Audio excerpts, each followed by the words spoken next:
retournons à notre mouton. C'était un rendez-vous parfait. Le dîner était parfait, le vin était parfait, la conversation était plus que parfaite, du genre « Quels sont tes hobbies? Quel est ton signe astrologique? Ton filtre préféré sur Instagram? » et tout ça. Après ça, il me ramène chez moi et on s'embrasse.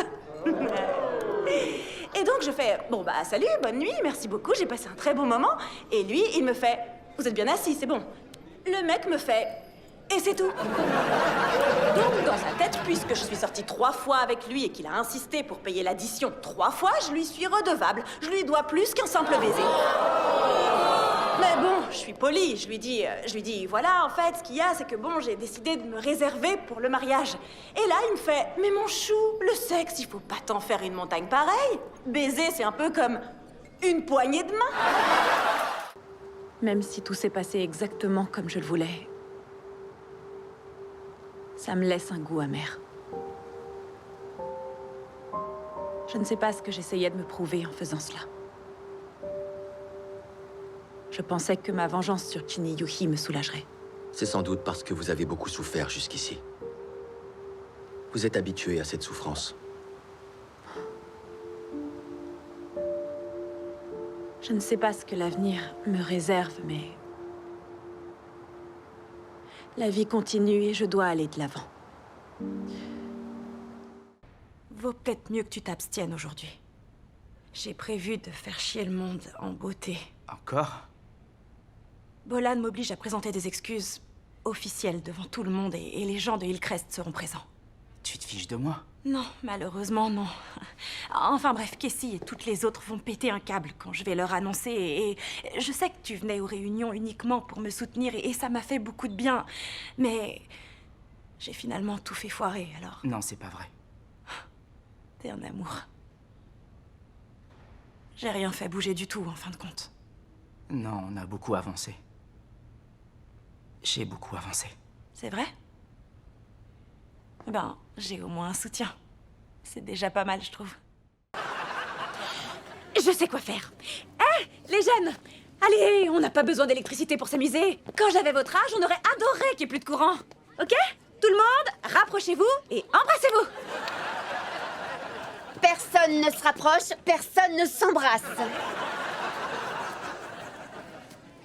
C'est pas aussi épique que je l'espérais. Ah, je sais! Qui veut entendre une histoire de fantôme? Ah. Ça vous dit? Ok. C'était par une sombre nuit d'orage. Le vent soufflait fort et secouait les branches nues des arbres. Ouh! Et soudain, on entendit résonner un coup de tonnerre. Pah! Ouais, et ensuite? C'est tout ce que j'ai. J'espérais vraiment que le courant serait revenu. C'est ce que je pensais aussi jusqu'à récemment. Que ce serait peut-être pas si génial de rentrer chez nous. Et pourtant, j'ai envie d'y retourner.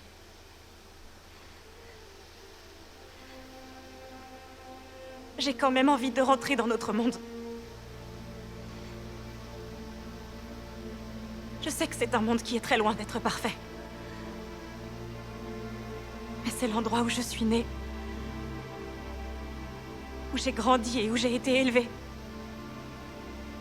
Et je sens qu'il me manque. Attends, c'est la chemise de rechange que tu gardes dans ta voiture? Et ça, c'est un de ces bagels que tu mangeais tous les matins quand tu fréquentais Sarah Green. Combien de fois je dois te le dire? C'est fini depuis longtemps. Ah. Bon, par contre, j'ai recommencé à voir Lorraine. Enfin, je suis pas sûr qu'on soit officiellement ensemble, mais bref, je veux pas avoir cette discussion avec toi de toute façon. On vient de la voir. C'est quoi ça?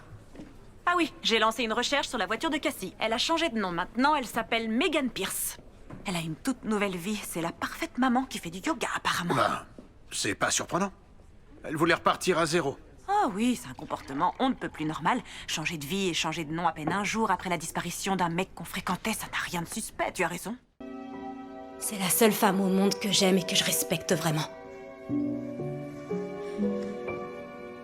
Il m'a balancé ça dans la gueule. Il m'a dit qu'avec elle, il aurait pu devenir quelqu'un d'important. Il la voulait pas pour la sauter. pour l'embrasser, pour la caresser. Il la voulait pour la voir vieillir et pour discuter avec elle. Il m'a dit qu'il était le seul à savoir qui elle est. Il l'a reconnue, il a dit. Et toi, t'as répondu quoi? Rien. J'ai rien dit. À un moment, j'ai eu envie de le poignarder pendant son sommeil pour reprendre mon Michael à moi. J'en veux pas du tout à Lille. Plus maintenant. Il y a des années, je voulais la buter quand Michael m'a enlevé du magasin de chaussures pour me renvoyer derrière le comptoir de la pâtisserie.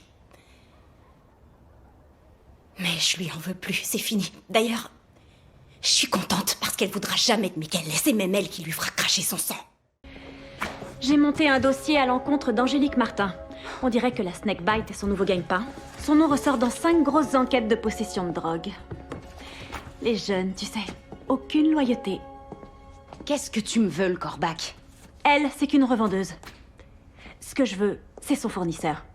Le producteur des champignons hallucinogènes utilisés dans la Snakebite. Il s'appelle Océan. Je connais pas ce type. Angélique le connaît. Je l'ai vu dans son appartement avant qu'il disparaisse. Elle sait forcément où je peux le trouver.